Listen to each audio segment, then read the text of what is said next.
Nah, itu dia ya. Maka gagal akibat yang diberikan oleh mean value term nilai rata-rata. Oke. Nah, jadi ini ada kandidat bahwa dia gagal ini. Ya. Ini adalah kandidat bahwa dia gagalnya. Kita lanjutkan perjalanan. Nah, kayak gitu ya. Oke, ini ujung-ujungnya domain ya. Ini ujungnya domain, nilainya ada dibagi dengan 27 dan min 8 juga ada, sehingga bisa dihitung turunannya. Ya, slope-nya dari garis yang menghubungkan titik A dan B sudah. Cuman sekarang kalau garis itu saya geser-geser, ya, dia tidak akan menjadi titik singgung, tidak akan menjadi garis singgung. Ya, karena apa? Karena di titik itu yang sejajar dengan dia, ya, yang sejajar dengan garis yang menghubungkan ini dengan ini, oh garisnya ini dong, ya, ini, ya, X-nya min 8, Y-nya adalah F min 8, X-nya 27, Y-nya adalah F27, X, Y kan, aksis dan ordinatnya. Jadi antara titik ini dan titik ini kalau dihubungkan kan ada slope-nya, ini slope-nya. Nah sekarang masalahnya kalau slope ini saya geser-geser, ya, saya bisa menemukan titik C enggak gitu loh, ya. Oke, nah sekarang caranya ya seperti tadi itu, ini dimasukkan nilai C, ini dia, ya, masukkan nilai C dan sama dengan kan per 7. Oke. Loh, Pak, itu kan ketemu nanti C-nya, Pak. Ya, C-nya akan ketemu, tapi nanti kita akan menyimpulkan sesuatu, gitu loh ya. Ini C-nya ketemu, Pak. Kenapa sih? Kok sudah khawatir duluan dari tadi? Ya, ya kita hitung aja C-nya berapa. Oke, kita hitung C-nya. Ya, jadi 14/3 ini ya. Jadi 14/3 ini ada pernya ini. Ya, 14/3 itu dihitung berapa? Pangkat 3, kira-kira 102. 14 bagi 3 bagi 12 bagi 3 aja udah 4 ya. Ini kira-kira 4,5. Pangkat 3. Aduh, kalau 5 pangkat 3 125. Kalau 4 pangkat 3 16 kali 4 sudah 80. 16 kali 4.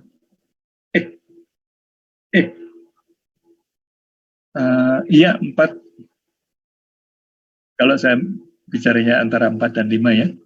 Kalau 5 kan 5 pangkat 5 pangkat 5 itu kan 125. Kalau 4 kan 4 pangkat 4 16 kalikan 4 lagi 24 64 ya 64. Tapi ini kan masalahnya 4,5 lebih ini. Udah dekat-dekat dengan 5. Jadi udah dekat-dekat dengan 125 ya.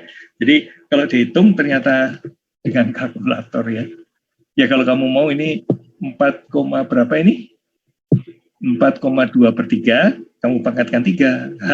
Repot juga ya. Ya 4-nya pangkat 3, terus 2/3-nya pangkat 3 juga, kayak gitu ya. Kalau bisa, lakukan aja kalau bisa. Ya. Kemudian hasilnya adalah 102. 102 itu di mana? 102 itu di mana? Apakah ada kata 102 di sini? Ya. 102 tidak ada di sini. Jadi C yang kita temukan itu bukan C yang ditimbulkan oleh mean value term. Padahal mean value term kan cuman ngomongnya ini dan menjadi ini kan. Dan dari ini dan ini yang menjadi ini, maka muncullah persamaan untuk C-nya. Nah, C-nya kok tiba-tiba nyelonong keluar dari sini. Ya, tiba-tiba jalannya nyelonong keluar dari domainnya. Padahal kita nyarinya C itu dari ujung-ujung domain ini loh. Ya, sudah kita kurung tuh C-nya supaya ada di min 8 sampai 27. Tapi ternyata C-nya kok melompat keluar di sini. Ya, di sebelah kanannya 27, yaitu 102. Ya, ini dia. 102 is not in the interval. Ya, 102 tidak ada di ini 102 is not in the interval. Ya, as required. Gitulah ya. Oke, see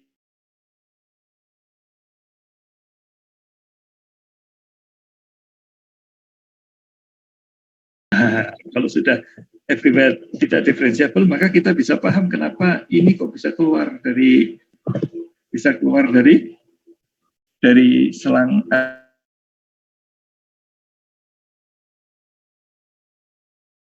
itu terletak di antara selangnya itu. Lihat nih C-nya. Ya. Jadi kalau kita lihat sejarahnya ini, ya. Lihat sejarahnya ini, C-nya itu akan terletak di antara X1 dan X2. Selalu begitu, ya. Jadi kalau ini X1-nya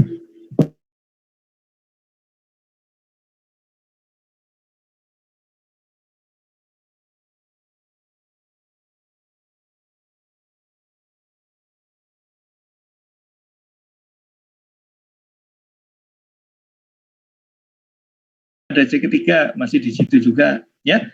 Tidak tiba-tiba keluar di sini gitu. Kalau keluar di situ itu tidak dijanjikan oleh mean value term. Mean value term itu hanya ngomong sesuatu yang terikat oleh domain yang terbatas itu tadi. Nah, itu dia, ya. Jadi kalau ini sampai terbukti tidak ada, ya, itu karena ada satu, ini dia, fail, ya. And kenapa? Ya, karena tidak memenuhi syarat untuk menjamin adanya kesimpulan C itu bisa ditemukan kalau fungsinya tidak kontinu atau tidak dapat diturunkan. Fungsinya tidak kontinu juga, ya. Kalau fungsinya tidak kontinu ada lompatan, ya kamu nggak akan bisa, ya, nggak akan bisa menemukannya. Oke, jadi contoh soal ini bagus, ya. Contoh soal ini bagus, artinya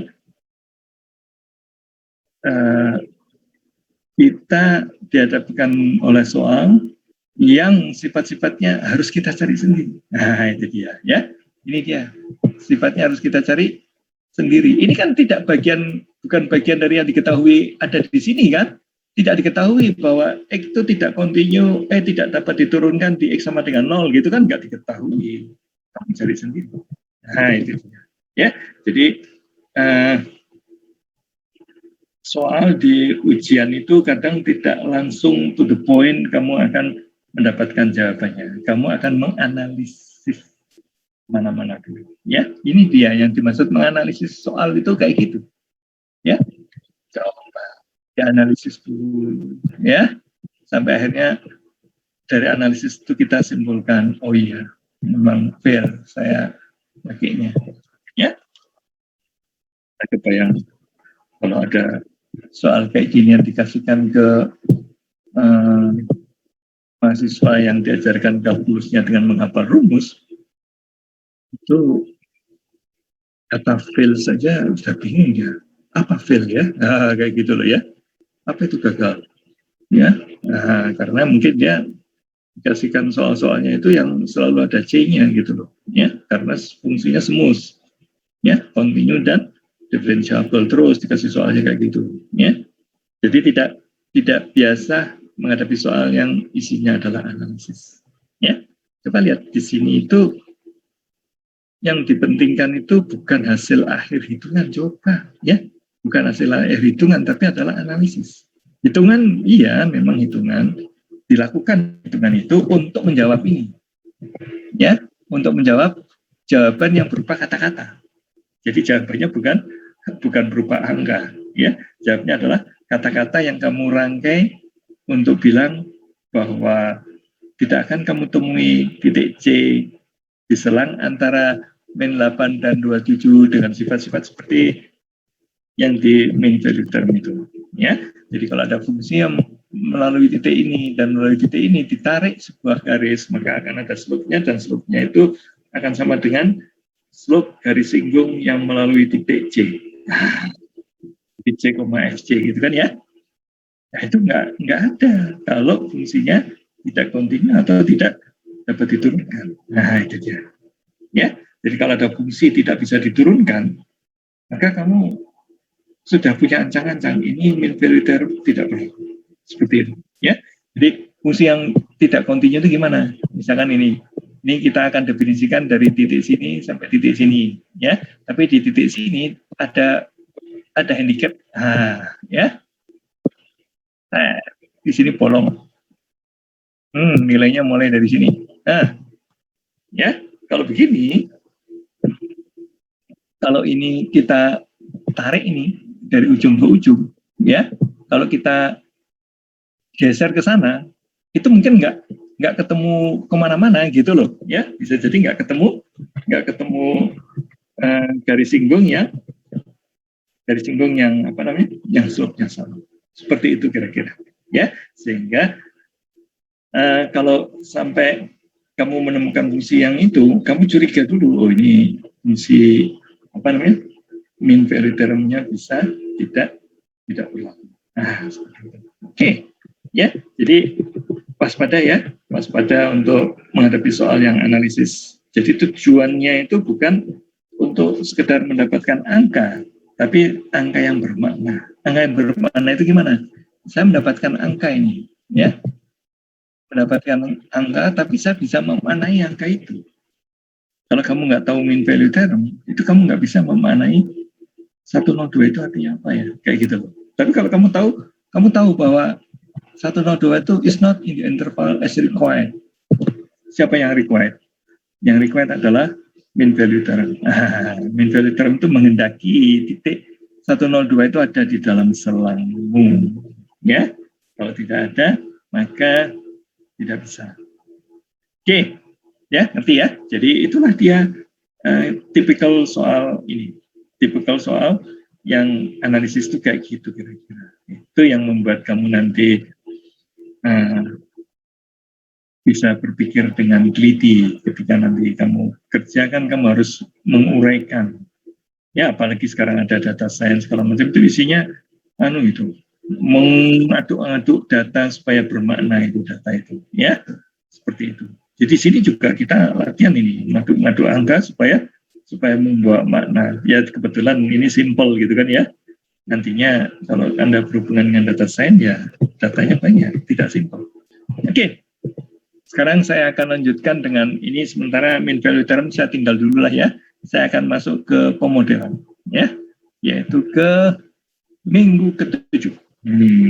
Ya, menurut silabus juga mean value term kan harusnya mean value term kan harusnya belakangan, tapi karena mean value term agak gampang, saya butuh waktu yang agak banyak untuk pemodelan. Nanti minggu depan kita akan bahas lagi pemodelan matematik, ya, minggu depan. Jadi materi untuk minggu depan itu sudah kita habiskan sekarang supaya minggu depan itu lebih banyak punya waktu untuk melihat-lihat contoh soal atau mengerjakan soal atau apa ya, yang isinya adalah pemodelan. Saya ingin mengenjot Anda di pemodelan supaya Anda itu tidak gentar lah melihat soal pemodelan, ya. Oke, karena nanti persoalanmu di perusahaan isinya kan nggak ada orang yang ngasih tahu ini fungsinya ini apa ya, kamu yang harus mikir sendiri, ya, kamu harus mikir ini fungsinya apa ya kira-kira, kayak gitu kan. Nah, nggak akan ada soal datang dari bos yang berupa equation matematik dan kamu harus solve, ya nggak ada dong gitu, ya, kamu harus formulasikan sendiri fungsinya. Oke. Kita masuk ke pemodelan matematik. Ini dia, ya. Ini bahasa Inggrisnya adalah mathematical modeling, ya. Jadi bahasa Indonesia adalah pemodelan matematik. Jangan sampai kamu menuliskannya pemodelan matematika. Ini bukan mathematics modeling, bukan, tapi mathematical modeling. Ya, matematiknya itu kata sifat gitu loh, ya, bukan kata benda. Kalau kata benda matematik itu matematika, ya. Kalau ini pemodelan matematik itu dimatematikan gitu loh, ya, sesuatu yang mirip dengan ungkapan matematik, ya. Jadi alam nyata ini itu dipotret dengan bahasa matematik, seolah-olah seperti itu, ya. Kalau hasil potretnya kurang bagus gimana Pak? Ya nggak apa-apa. Kalau hasil potretnya kurang, maksudnya apa? Hasil potret kurang bagus artinya di dalam pemodelan kita itu kita boleh pakai asumsi-asumsi yang yang tidak ideal seperti yang terjadi di alam nyatanya, ya. Jadi ketika ada teori pendulum atau gravitasi benda jatuh segala macam, ya. Jadi kalau kamu jatuhkan batu dari ketinggian atap rumahmu yang 10 meter misalkan di lantai 2, ya, kamu bisa ngitung berapa detik batu itu akan nyampe tanah. Nah, cukup dengan gravitasi sebesar 10 meter per detik kuadrat. Cuman itu aja kan. Ya, kalau kamu sudah tahu itu, maka kamu bisa menentukan kapan dia akan nyampe ke tanah, kapan kecepatan berapa dia akan nyampe ke tanah, atau kapan akan nyampe ke tanahnya. Kayak gitu bisa, ya. Padahal rumus yang kita pakai itu kan diasumsikan tidak ada hambatan udara, tidak ada hambatan debu, tidak ada hambatan angin, tidak ada macam-macam, tidak ada hambatannya, dan mungkin jauh dari ketinggian air laut. Ya, tapi namanya dunia model itu boleh kita asumsikan yang sesuatu yang adanya di dunia model. Ya, jadi jangan sampai kamu menganggap dunia model itu sudah pas seperti dunia nyata. Enggak, dunia model boleh beda dengan dunia nyata. Itu landasan berpikirnya. Kalau Anda bikin model, itu modelmu itu boleh tidak mirip dengan dunia nyatanya. Ya, wah Pak, masa model kok kayak gitu? Model itu kan ingin menirukan, bukan menirukan. Kita itu ingin mempelajari. Nah, jadi kalau ada fenomena alam, kita itu ingin belajar fenomena alam dengan model. Nah, ya, modelnya nggak perlu seperti alam banget. Modelnya cukup, nah seperti inilah. Ketika kita mau menerangkan tentang cahaya, menerangkan tentang energi dan segala macam, kan banyak teorinya kan, sampai ada teori kuantum, ada teori ada kecepatan cahaya segala macam kayak gitulah ya. Itu kan teori semua itu. Ada elektron mengelilingi proton atau apalah, ya. Apa itu nyatanya begitu atau itu cuma ada di dalam model? Nah, ya. Saya dulu anggapnya itu nyata. Ya. Ada elektron muteri proton atau apalah ya, atau aku sampai lupa muteri apa itu, proton atau neutron, nggak ngerti lah. Dulu belajarnya menghafal sih, ya. Tapi susah bayangkannya saya. Aku kalau lagi belajar gituan tuh, aku langsung lihat apa betul ya di batu yang di depan saya itu ada elektron yang berputar-putar. Atau kalau lagi duduk di meja kuliah itu, bangku kuliah, ini meja yang saya pakai itu di dalamnya ada elektron berputar-putar ya. Ya, aduh, aku itu dia salahnya. Ya, kalau Anda belajar model, jangan sampai disamakan dengan dunia nyatanya. Ya, model itu boleh penyederhanaan aja dari apa yang terjadi di dunia nyata. Dunia nyatanya elektron berputar-putar kayak gitu ada atau enggak tahu lah, ya. Tapi kan bisa diukur-ukur dengan model kayak gitu, iya. Tapi apa sebetulnya kayak gitu nggak tahu. Kayak gitu. Sama dengan kalau kita belajar di deep learning itu kan kita memodelkannya menirukan perilaku sebuah neuron asli di otak manusia, akan dimodelkan dengan neuron palsu lewat model matematik, kayak gitu kan. Tapi dengan mudah model yang palsu itu, neuron palsu itu dikritik oleh orang-orang ahli neuroscience kan. Wah, saraf kerjanya nggak begitu gitu kan. Nggak ada backpropagation di saraf, yang sesungguhnya itu adanya di modelmu aja. Modelmu itu jauh sekali dari apa yang terjadi di saraf. Ya iya, kita itu model itu cuma untuk menangkap esensi dari realitas saja, kemudian selebihnya kita pakai imajinasi kita. Kayak gitulah ya. Jadi sekarang kamu mulai ngerti kenapa imajinasi lebih penting dari ilmu pengetahuan, kata Einstein gitu ya. Imagination is more important than knowledge gitu loh. Kalau kamu cuma ngejar knowledge itu, kamu nggak ikut mengembangkan knowledge. Tapi kalau kamu mengembangkan imajinasi, kamu akan ikut mengembangkan knowledge. Kayak gitu, kira-kira seperti itu yang diinginkan oleh kata-katanya Einstein itu. Ya, jadi kalau imagination itulah yang memungkinkan orang bisa menemukan atau melakukan penelitian, ya, karena imajinasinya di mana dipakainya, Pak? Ya ketika membuat model. Ya bikin model itu inti dari alam nyata itu apa sih? Itu yang akan saya tuliskan di dalam model saya. Yang lain-lainnya jadi nggak mirip, ya nggak apa-apa. Seperti tadi itu, sel saraf dimodelkan dengan matematik, nggak mirip banget itu dengan sel saraf yang sesungguhnya, ya iya, nggak mirip. Tapi saya ingin memahami fenomena di alam ini dengan cara pemodelan seperti itu. Akibatnya apa sekarang? Akibatnya, kalau ada orang ingin mempelajari neuron yang sesungguhnya, atau ingin mempelajari otak manusia yang sesungguhnya, itu butuh di planning. Itu dia. Tadinya di planning dicela karena tidak sesuai dengan cara kerjanya neuron yang aslinya. Jadi yang ada di deep learning itu kan neuron palsu. Tapi justru dari neuron palsu inilah kita can explain apa yang terjadi di neuron yang sesungguhnya. Itulah keperkasaan dari dunia model. Can explain apa yang terjadi di dunia nyata, walaupun modelnya agak jauh dari alam nyata. Itu dia. Ya, kalau Anda melihat teori evolusi, teori psikologi, teori-teori apa, itu most of the time itu adalah model. Ya, bicara tentang model. Jadi jangan sampai tiba-tiba kita langsung to the point aja, kita keturunan monyet, tapi itu nggak ngerti bahwa itu tuh omongan orang yang sedang bicara dalam konteks model, bukan konteks yang sesungguhnya. Seperti yang tadi itu loh, betul sih di bangku meja saya itu ketika saya kuliah ada elektron berputar-putar di dalamnya, aku nggak kerasa apa-apa.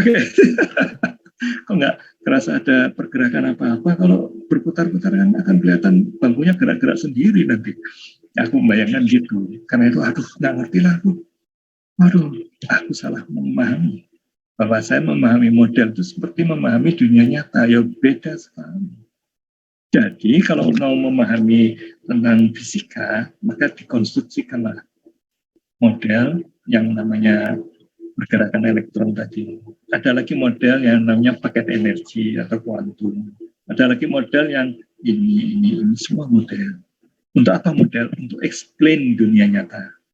Ya, jadi bukan untuk menirukan dunia nyata, malah untuk mengeksplain dunia nyata. Yang saraf manusia tadi itu kan dengan kita bikin model saraf tiruan yang tidak mirip dengan saraf asli, justru kita kan explain saraf yang sesungguhnya. Nah itu dia. Baru sekarang orang menyadari bahwa model deep learning yang jauh dari naturnya saraf yang sesungguhnya, tapi can explain cara kerjanya otak. Dahsyatnya dunia model, ya dahsyatnya imajinasi. Ya, jadi pemodelan itu selalu kaitannya dengan imajinasi, karena dia begitu melihat di sel saraf manusia itu terjadi reaksi kimia dan arus listrik. Kalau reaksi kimianya cukup bagus, menghasilkan listrik yang mampu menyalakan sarafnya itu, ya, maka dia bisa menyampaikan informasi ke saraf berikutnya. Kayak gitu. Ya itu kita modelkan, intisarinya kan itu, ya.